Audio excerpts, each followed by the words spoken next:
I woke up from a coma to find my sister had taken over my entire life, and she insists I should disappear because my family has already moved on. She lost it when she learned that my husband is still head over heels for me. The accident happened on black ice while driving home from parent-teacher conferences. 3 cars collided, and I took the worst hit. Diane was at the hospital within an hour. By the time Robert arrived, she'd already signed papers, made decisions, and established herself as the primary contact. When I stabilized but didn't wake up, she started spending every day there, told Robert she needed to be strong for both of us, slowly inserted herself into my routine. First, just picking up Oliver from school, then making dinners, then staying overnight when Oliver had nightmares.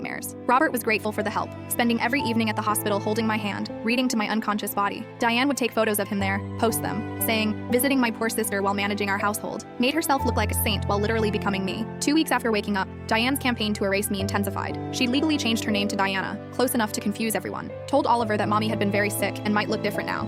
That if someone who looked like mommy but felt wrong showed up, he should tell Diane immediately. She'd moved all my belongings to the garage and said the house needed to be refreshed after the tragedy. My wedding photos were replaced with pictures of family events I'd missed while unconscious. Diane standing where I should have been. She started telling people I'd suffered brain damage, that I wasn't really myself anymore, that it would be kinder to let me think I was someone else. Even convinced my mother that the real me had essentially died in the accident, that this version was just a confused shell. My own mother started referring to me in the past tense while I was standing right there. Yesterday was Oliver's 5th birthday, the first one I'd be conscious for since he turned 4. I'd bought him a present with the last of my money, wrapped it myself despite my hands still shaking from muscle atrophy. Diane had thrown a huge party, invited everyone we knew. When I arrived, she met me at the door, told me it wouldn't be appropriate for me to attend, said Oliver didn't need his special day ruined by confusion. I could hear my son laughing inside, calling for mommy to come see his cake. Robert found me sitting on the porch steps, crying. He sat beside me, didn't say anything for the longest time. Then he told me Diane had been trying to convince him to file for divorce from me while I was unconscious, and said it would be healthier to move forward. She'd tried to seduce him multiple times, claiming it wasn't wrong since she was essentially me now. He'd refused everything, slept in his car most nights rather than in the house where Diane had taken over our bedroom.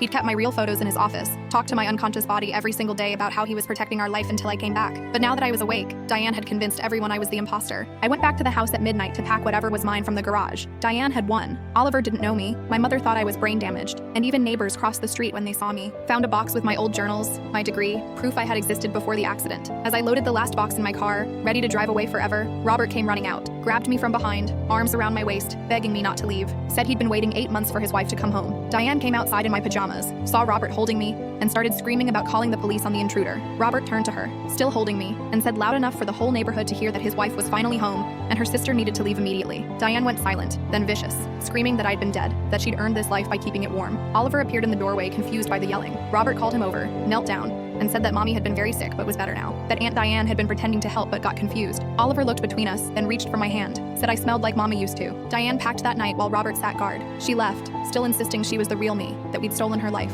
My mother needed therapy to understand what had happened. Oliver started calling me mommy again within a week. Robert never let go of my hand for months, afraid I'd disappear again.